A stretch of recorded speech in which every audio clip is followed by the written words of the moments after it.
Welcome back. My name's Andrea Edwards, and this is part 2 of We Need a New Middle Class Dream, and it's section 5, where we're going to talk about fast-moving consumer goods, or FMCG, and bullshit industries. Now, bullshit industries is a term you probably haven't heard before. I've seen it referenced a couple of times, but I'm using it probably in a different context, which I'll explain in a little bit. So let's have a look at how big this all is. All right, fast-moving consumer goods first. So what are FMCGs? So they're products that sell quickly and at relatively low cost. So most FMCGs have a short shelf life because of high consumer demand. So this is things like soft drinks and confectionaries, or because they're perishable. So meat, dairy products, baked goods.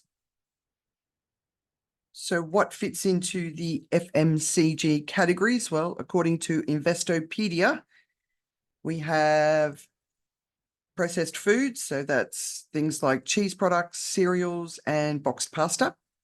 Prepared meals or ready-to-eat meals, which if you've ever lived alone as a single person, I'm sure you've eaten lots of. Beverages, so bottled water, energy drinks, and juices. Baked goods, which is cookies, croissants, bagels. We have fresh foods, frozen foods, and dry goods. So think fruits, vegetables, and nuts. Medicines, so aspirin, any other pain relievers, and essentially any medication we can buy over the counter without a prescription. Cleaning products, baking soda, oven cleaner, window, glass cleaner, those sort of things. We have cosmetics and toiletries, so that's hair care products, concealers, toothpaste, soap, and the final one is office supplies, so pens, pencils, and markers.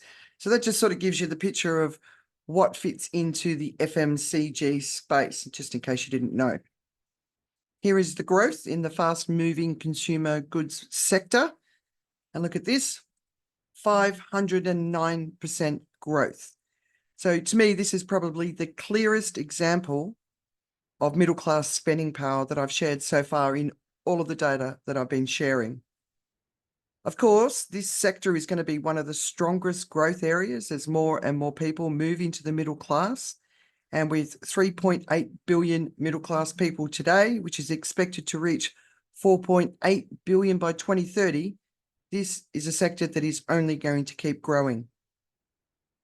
Just in case you were wondering, these are the biggest FMCG brands in the world, and you can see how few there really are. Can you imagine how many shampoo brands all these different companies produce? Do we need so many different choices? Are we just going to keep having more? Is that the way we're going to keep going?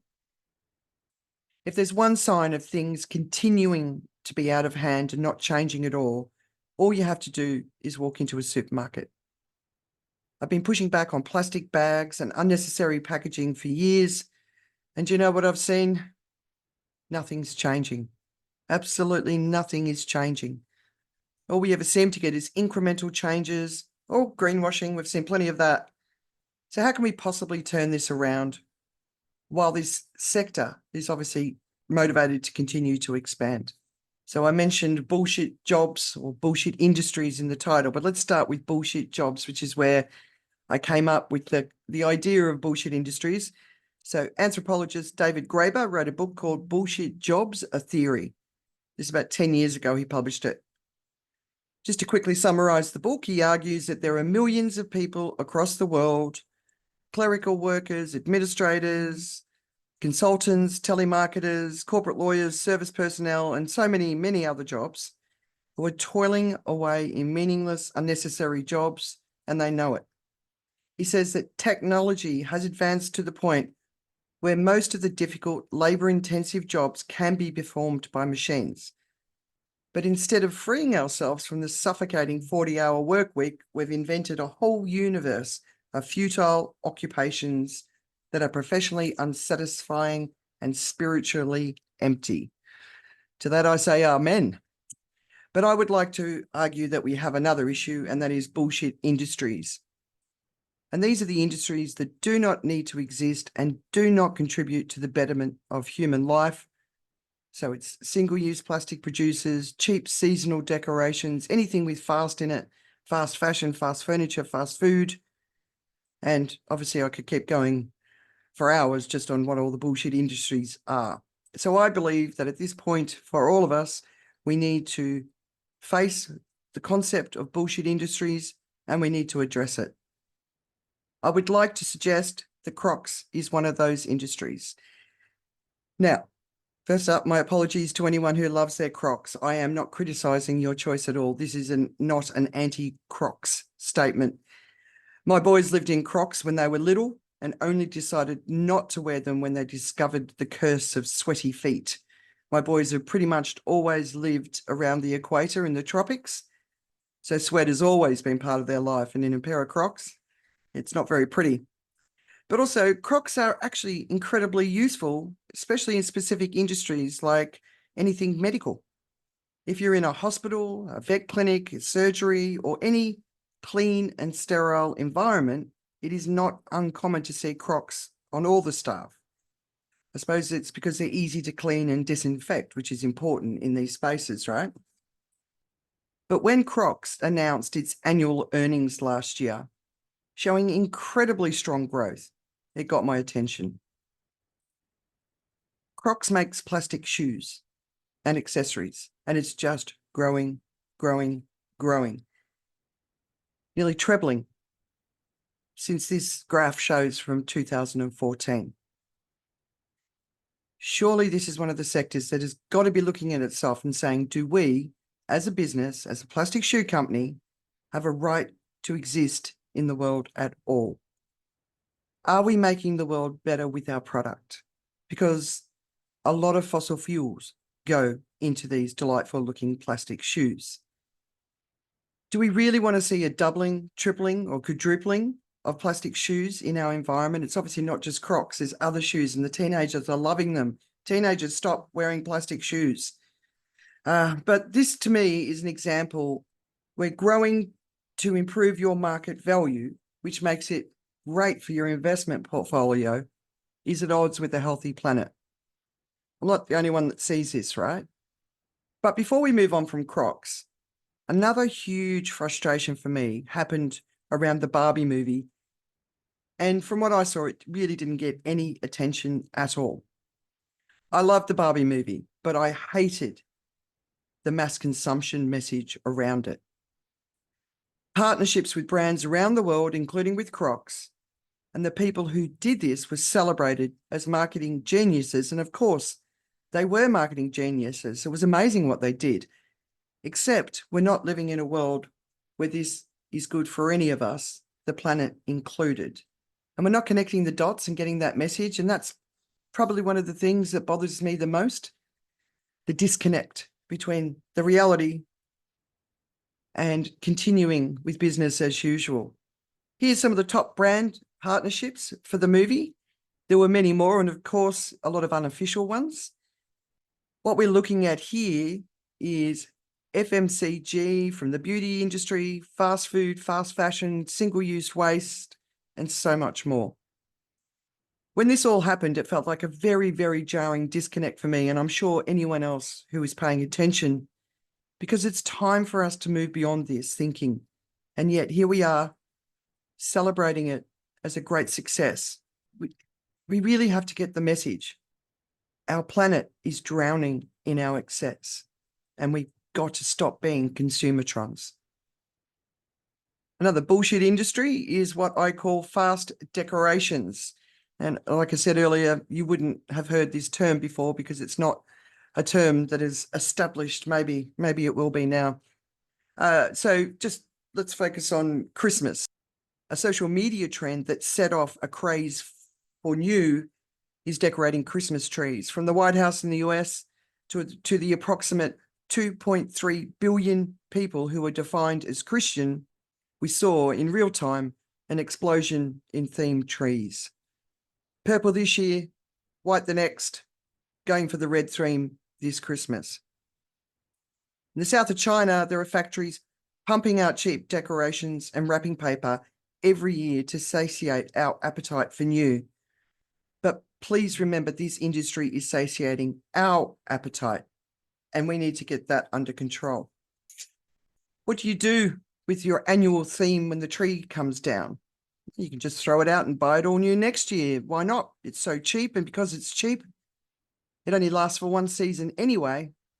Then again, it's going to last a lot longer than that, breaking down in our lands, rivers, and oceans. So the picture I've got here, of course, is Christmas crackers. And this is something I took off our Christmas table quite a few years ago.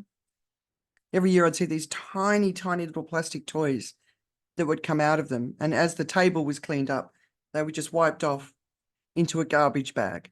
Of course, the packaging, the decoration, the glitter, all of it, it's bad for the environment. And of course, it's not just what we put on the table, it's all the Christmas gift excesses as well. Here's some crazy gross numbers just for the US, another doubling over 20 years, or near doubling. So I'll set you a challenge. If you celebrate Christmas, but even if you don't, but you live in a country where Christmas is widely celebrated, in December, especially as it gets closer to Christmas, stand in a busy shopping mall and watch the frenzy as everyone tries to buy the right presents for their family and friends. But the most important thing is to note how many people are actually smiling. I'll be amazed if you see anyone smiling at all. All I ever saw was stress. So there's not even joy in the buying of the gifts. And it's all for naught, with some countries reporting more than 60% of gifts are re-gifted, thrown away, or donated to charities. And where does it all end up? Of course, it ends up in landfill. So, we can do better. We can be better for our earth. Why don't we just agree to not buy gifts anymore? In this case, 2.3 billion is a lot of excess to dump on our planet in a single day, every single year. And I'm just talking about Christmas. Every nation, religion, and culture has its celebrations, but of course, Christmas is unbelievably wasteful and is far ahead of the majority of the other celebrations that I have seen and experienced around the world. So when it comes to FMCG and bullshit industries, what are our options? What must we all be starting to consider now? And the first thing is, why do we need so much choice? As an example, there's probably 4 or 5 types of shampoos and conditioners we need. Oily hair, dry hair, dandruff, permed hair, Why not just have one vat of each type and we refill it? Look, I know people are hooked on their brand, but seriously, the marketing is all feeding into our fears and insecurities. Plus, these products are doing so much damage to ourselves and the environment, and it's time for us to do something about it. I appreciate that many of the alternatives in the sustainable range are not good enough yet. So let's address it properly, starting with the big brands that are currently already in the market. But no matter what, all of these existing businesses cannot continue to go the way they are going. Our planet cannot afford it. Number 2, the chemicals, plastics, and more are doing enormous damage. When my boys were small, I spent a lot of time researching everything that went in or on their body. And I found some very alarming information at the time. We know more about it now, but back then it wasn't so widespread. We have endocrine disruptors in so many of the FMCG products. And this is not just impacting human fertility, but fertility for all other life on Earth. It's also messing with sexual orientation. And that's just for the endocrine disruptors. There is so much more. Our supermarket bread is full of chemicals known to impact childhood behaviours. Plastic packaging is leaching into our food. And now microplastics have been found in every part of the human body, including in our unborn babies. It goes on. And this issue of novel entities will require huge amounts of money and research to get it sorted out, if in fact we can sort it out, because it's really gone so far now. So what we have to do right now, and what we have to focus on right now, is to stop the chaos it's causing. And we're not doing that at all. It's just growing exponentially. Number 3, the cosmetic industry is out of control. And I didn't break the cosmetics industry out in the data, but from having microplastics in it, so think glitter in our eyeshadow or our nail polish, to animal testing, to the chemicals on our skin, to the waste created and the lack of circularity. It's not an industry that's doing a very good job across the board. There's obviously some players that are trying their best, but the majority are still practicing these old bad habits. So do we want to continue to be pretty at the expense of our environment? I don't think it makes a lot of sense, which I hope you agree with. Number 4, this sector is massively contributing to the waste crisis. We know that a maximum of 9%, and I think that's very generous, of our plastic waste is recycled. Where I am here in Thailand, we can recycle a lot of plastic. There's people who buy plastic that can be recycled. So if they're paying for it, they're doing something with it. However, most of the FMCG products do not fit in this bracket at all. We need to be refilling our existing containers instead of 3.8 billion people buying shampoo and washing powder and dishwashing liquid and everything else we need every single month. There are just too many of us who can afford these products now, so the waste is becoming exponential. It really is time to focus on it and solve this crisis. Number 5, what are the bullshit industries as a first focus? Cheap plastic toys, the sort that break within a day, drive me nuts. They need to be gone. All single-use stuff, not just plastic. It needs to be gone. Crocs, at least as a business of growth. We can have Crocs. We just don't need to see it growing exponentially like we did when I showed you that slide earlier. All the other shoes and clothing brands that are poor quality and don't last, and we don't need to have as many of everything. We need to be buying less. Decorations, especially the cheapest stuff that doesn't last more than one season. Prepaid meals, if they're in plastic containers, they've already leached the plastic into our food. And once we put them in the microwave, we have a double leaching event. The whole drinks industry, especially plastic bottles, herbs and vitamins in containers that are about a 20th full. To me, that's just a joke why we still have that. I mean, there's so many options. Leave a comment. What are the bullshit industries that you would add? Because there's a lot of them. And time to look them in the eye, right? If a business is unhealthy for the planet and for us, don't you think it's time that we said no more? Number 6, what can we get rid of? What can we change? We have big decisions to make. We can't keep everything we have because we're in an extraordinary state of overshoot and well outside of 6 of the 9 planetary boundaries. So we need to make a dramatic reduction across the board. But surely we can agree on what we need to survive so we can move towards living within the 9 planetary boundaries. I don't think it's too much to ask, and it'd be a sensible move on all of our parts, right? But we can't wait for the businesses to do it because they're obviously not doing it. So we need to do it, and we start with our wallets. We've got so much power here. So next time you're in a supermarket, have a look around and ask yourself, what can go? What is the luxury that the world can't afford anymore? Are there sustainable options available? And if not, where can you go to get them? Can you write to the brands that you love and demand that they change and tell them what you expect of them?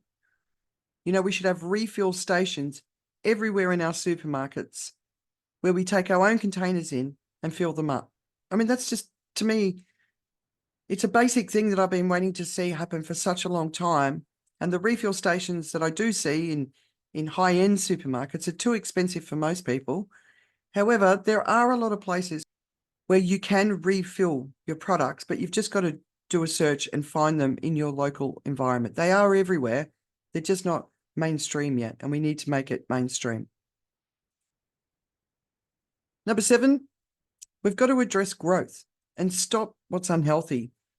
We can't keep growing the way we are growing, and the industrialization of everything in our shops today is causing great damage, not just to humans, but to all life on Earth. Male fertility is expected to go to zero by 2060, but it's also impacting mammals, fish, and all other life forms. We don't need all this stuff, but we do need some stuff. So what do we need? And let's get the world focused on delivering there. We have too many bullshit industries and we need them gone. Obviously, this sort of action would have a major impact for investors, banks, all the way through to jobs. And that's a critical one. But collapse is about losing everything. So why not be proactive here? As Nate Hagens says, and if you're not following Nate, I definitely recommend following the Great Simplification. He says we're going to bend or we're going to break. And obviously breaking is the harder option. Do we want to break or do we want to bend? I hope you agree that bending is our better option, but we're going to have to really think this through and take care of the people who are going to lose their jobs, because we can't put more people on the poverty line. That's the bit that we need to address. And in section 3, I'm definitely going to talk about that a lot more. All right, rethinking FMCG and bullshit industries. And obviously this is the bit where we can do something about it. And don't underestimate our ability to influence the much, much bigger changes, but let's just focus on the things that we can really control. So first up, I think I just really want to recommend this to everybody because I did it and it's important information, but we need to understand how harmful products are for you and your family. So I said earlier, I researched everything that went on or in my boys' bodies. And obviously when I was pregnant as well, I did the same. And then later, when one of them was having some behavioral issues, I went down that rabbit hole even harder. There wasn't as much information back then as there is now, though. And the reason I did it is because it's so important. And not only did it sort of show me what I needed to understand to make sure that I could keep my kids as healthy as possible, I understood the broader implications for all of us. A lot of research is coming out now about the impacts of novel entities on us, on our environment, on all nature and living beings in the world. And it really is damning. The challenge here, when you start digging into it, is it all feels so overwhelming. And of course, you kind of ask the question, what is safe? Look, we can only do our best. We can't live in fear of everything that exists in our environment that's been created by humans. We just can't. You drive yourself crazy if you do that. But just spend the time knowing what's going on and then work out what makes sense for you. There's no perfection here. We've just got to do our best. Number 2 is finding sustainable solutions. So as an example, do you have one of those pump bottles for hand soap? And pretty much every house I visit today is using those pumps for hand soap. I mean, we can go back to blocks of soap, especially if it's not wrapped in anything, especially plastic, but this was something we always had. I liked it. It was nice and neat. And while refills for things like shampoo haven't been so successful, the hand soap became a no-brainer. So basically we found a spa supply shop and they have this body wash, which is perfect for hand soap. And we can take in any container and get it refilled, and we buy litres of it at a time and we get a 10% discount because we're refilling a container rather than buying a container.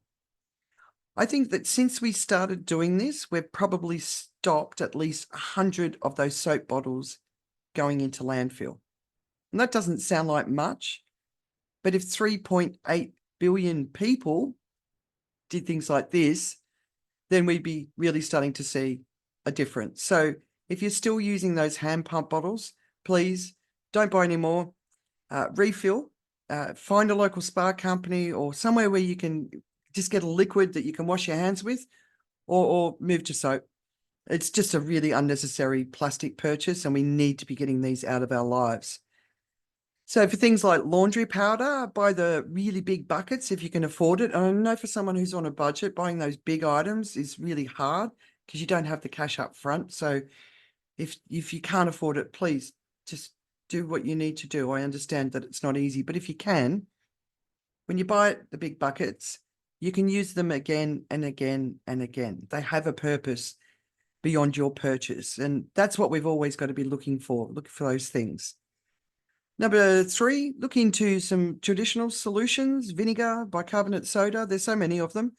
As a family, we're working hard to reduce the amount of chemicals in our home. And so basically what we're trying to attempt to do, and it's not easy, is to remove any of the cleaning products that you can buy in shops today. And the reason? When I learned that around 80% of the chemicals in use today, and please correct me if that figure's wrong, it's in my memory, but basically 80% of the chemicals in use today are unknown regarding their impact on humans, but it gets worse when chemicals mix together, which can happen after the fact. So they combine in the environment. So say we release them into the toilet and then they go out into the environment, into our waterways, and then they combine. The knowledge of that impact of the combination of those chemicals is completely unknown. And there's thousands and thousands of chemicals that we have no idea what they do to us or the environment. But even more so, we have no idea what happens to them when they combine. So for me, it really became a no-brainer to get as much of this stuff out of the house as I could. So I talked about white vinegar. So you just put it in one of your old spray things, and then you can buy vinegar in big bottles and use it as a surface cleaner. And you can also use it as a laundry detergent. It doesn't smell particularly good, but if you put a little drop of, say, lavender oil in it, you can make your washing smell nice.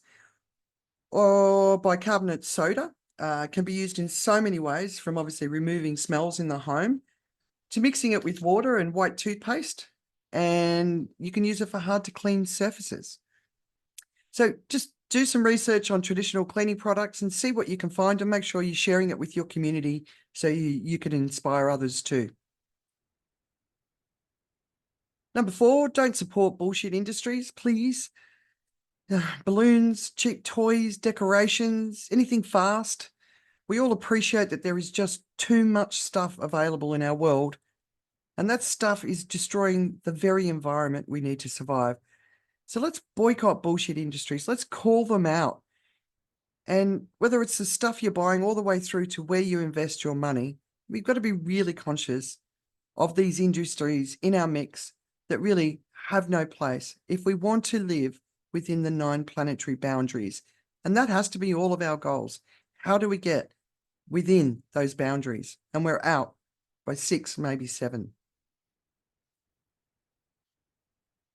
And finally, number 5, and I probably say this for everyone, but in different ways, but speak up on this issue. It's the most powerful thing we can all do to contribute to the challenges we face today, being part of the conversation.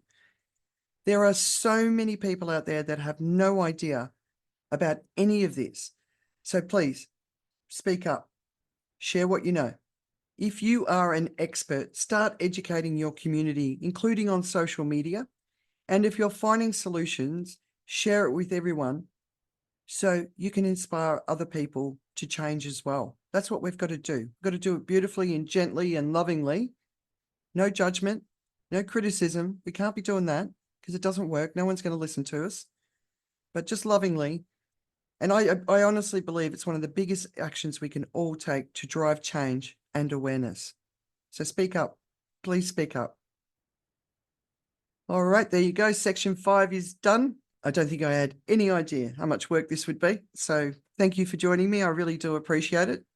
So today we covered fast-moving consumer goods and bullshit industries.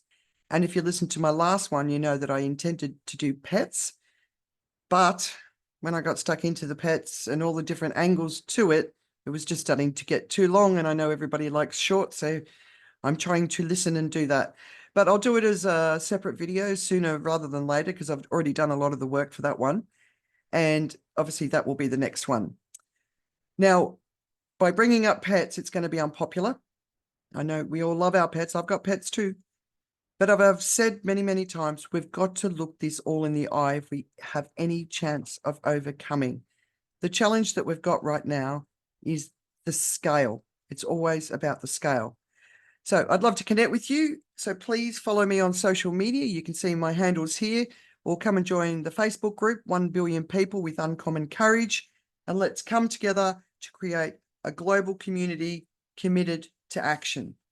1 billion people acting and driving change can create the human tipping point we need. I really believe that.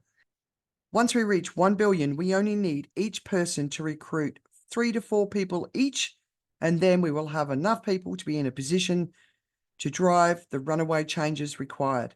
We also have to believe we can do it, and then we all need to get to work. All right, so I will see you for the next one where we will discuss our beloved pets. See you guys. Uncommon courage should be